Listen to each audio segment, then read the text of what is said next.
सकते हैं। बट एक चीज़ जो है कि अगर जैसे आपने आज ओटीआर का फॉर्म फिल किया, ओटीआर किया, तो आप फॉर्म फिल कर सकते हैं 72 घंटे के बाद। तो इसलिए ओटीआर करेक्ट है, अच्छी बात है। जिनका 2 सब्जेक्ट नहीं है तो वो लोग ऐसा भी करते हैं कि एक सब्जेक्ट अगर बैचलर्स में रहा है वो हमारा रिटर्न होने वाला है, उसमें 20 क्वेश्चन होंगे। 20 क्वेश्चन में 10 क्वेश्चन कैटेगरी है। मेल कैटेगरी में एसएसटी की जो सीट्स हैं वो टोटल हैं 561, 561।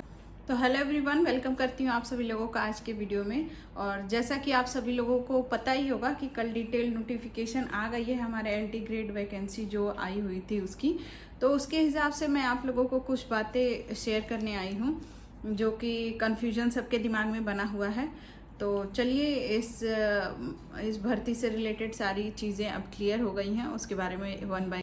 तो देखिए, सबसे बड़ा कन्फ्यूजन है ओटीआर वाला। तो जो ओटीआर बहुत ज़्यादा इम्पॉर्टेंट भी है। तो ओटीआर मैंने आपको प्रीवियस वीडियो में भी बताया था कि ओटीआर आप लास्ट डेट तक भी कर सकते हैं। बट एक चीज़ जो है कि अगर जैसे आपने आज ओटीआर का फॉर्म फिल किया, ओटीआर किया, तो आप फॉर्म फिल कर सकते हैं 72 घंटे के बाद। तो इसलिए ओटीआर कराना पहले बहुत ज़रूरी है। ऐसा मत सोचिएगा कि लास्ट डेट पे एकदम ओटीआर करा लेंगे फिर उसी दिन फॉर्म फिल कर लेंगे, नहीं। 72 घंटे, आज ओटीआर कराए तो इसके 72 घंटे के बाद ही आप फॉर्म फिल कर सकते हैं। तो इसलिए ओटीआर जरूर करा लीजिए। और मैंने यहाँ पे नोट करके रख लिया था जो जो बातें इम्पॉर्टेंट थी बताने के लिए। तो जो यूज़र इंस्ट्रक्शंस हैं वो भी आए हुए हैं, हमारा जो नोटिफिकेशन आया है उसमें। तो उस यूज़र इंस्ट्रक्शंस को ज़रूर एक बार पढ़ लीजिएगा।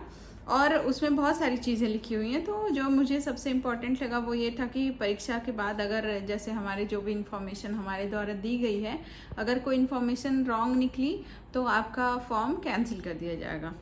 और अब एसएसटी की एलिजिबिलिटी की बात भी एक बार क्लियर कर देती हूँ। तो एसएसटी का जो एलिजिबिलिटी है वो हमारे जो 4 सब्जेक्ट हैं, हिस्ट्री, ज्योग्राफी, इकोनॉमिक्स और पॉलिटी, इसमें से कोई 2 सब्जेक्ट हमारा बैचलर्स में होना चाहिए।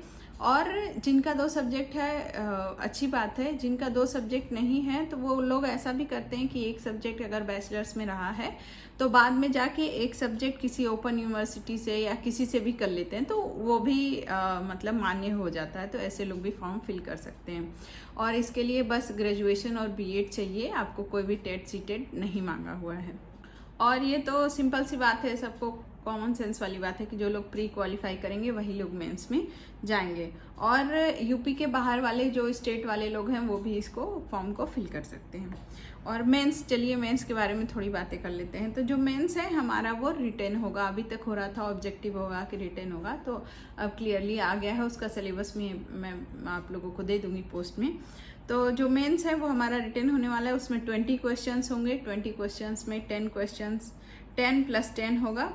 और जो प्री है, प्री में क्वालिफाई करने वाले लोग 15 गुना लोग, जितनी सीट है उसके 15 गुना लोग मेंस के लिए बुलाए जाएंगे।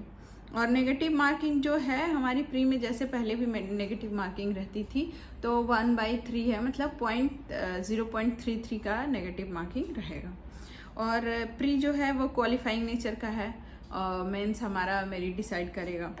तो इसके लिए भी बताया है, मेंस के लिए भी, कि जनरल के लिए 40% मेंस में होना चाहिए और अदर्स के लिए 35%। अगर ये नहीं रहा तो फिर फाइनल मेरिट से वो लोग बाहर हो जाएंगे। तो देखिए, ये तो बड़ी सिंपल सी बात है कि 40%, 35% पाने वाले मेंस में मेरिट लिस्ट में चले तो जाएंगे नहीं, हाँ, लेकिन उससे ऊपर वाले ही जाएंगे, पर ये मिनिमम क्वालिफाइंग नेचर दिया हुआ है। और जो मेंस में 20 क्वेश्चंस हैं उनका बात कर लेते हैं। तो इसमें 10 और 10 है, 10 में अभी इसका स्क्रीनशॉट लगा दूंगी, आप लोग वहाँ से देख लीजिएगा। तो 10 क्वेश्चन जो हैं वो लघु उत्तरीय हैं, शॉर्ट आंसर टाइप हैं, उनके वर्ड्स होंगे 125। और जो बचे 10 क्वेश्चन तो वो दीर्घ उत्तरीय होंगे, लॉन्ग आंसर टाइप होंगे, और वो 200 वर्ड्स में लिखना होगा। और इसके जो लॉन्ग आंसर वाले हैं उनको 12 मार्क्स मिलेगा, जो शॉर्ट आंसर हैं। और चलिए अब सीट के बारे में बात कर लेते हैं, क्योंकि सीट का भी बाइफर्केशन दिया हुआ था, तो मैं उसका भी स्क्रीनशॉट अभी लगा दूंगी, उसको आप देख लीजिएगा। पर मैं एक बार बता भी देती हूँ। जो मेल वाला मेल कैटेगरी है, मेल कैटेगरी में एसएसटी की जो सीट्स हैं वो टोटल हैं 561, 561 हैं। और जो जनरल के लिए है 226 है। और ईडब्ल्यूएस के लिए 56 है। पिछड़ा वर्ग जो है उसके लिए, अन्य पिछड़ा वर्ग जो है उसके लिए 150 सीट है। और अनुसूचित जनजाति के लिए 118 है। और जनजाति के लिए 11 है। फिर दिव्यांग के लिए 22 है, और भूतपूर्व जो सैनिक होते हैं उनके लिए 28 है। स्वतंत्रता सेनानियों का 11 है, खिलाड़ियों का 11 है।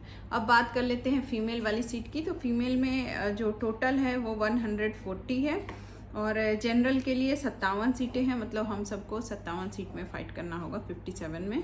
और EWS के लिए 14 है, अन्य दिव्यांग हैं उनके लिए 5 है, भूतपूर्व सैनिक हैं उनके लिए 7 है, स्वतंत्रता सेनानी के लिए 2 है, और खिलाड़ियों के लिए 2 है। तो इस तरह से मेल फीमेल का सीट्स का बाइफर्केशन भी दिया हुआ था, जो मैंने आपको बता दिया। अब रही बात हमारे सबसे इम्पॉर्टेंट प्रिपरेशन की। तो प्रिपरेशन हमें पहले करना है, मतलब सब्जेक्ट में तो प्री के साथ मेंस की करनी है, और जो GS है उसमें हमें केवल प्री का करना है। तो अभी मैं नेक्स्ट वीडियो में आप लोगों को बताऊंगी कि अभी तक तो मैंने कोई ऐसा स्ट्रेटेजी बनाया नहीं है। अभी मैं नेक्स्ट वीडियो में जैसे स्टार्ट करूंगी तो फिर आप लोगों को बताऊंगी। देखिए, GS के लिए लूसेंट से पढ़िए, लूसेंट एनफ है, और मेंस के लिए अभी मैं आप लोगों को नेक्स्ट वीडियो में बता पाऊंगी कि मैं कहाँ से प्रिपरेशन कर रही हूँ। तो आज के लिए इतना ही। कोई और कन्फ्यूजन हो तो कमेंट बॉक्स में ज़रूर लिखिएगा। मिलते हैं नेक्स्ट वीडियो में, तब तक के लिए बाय बाय, टेक केयर।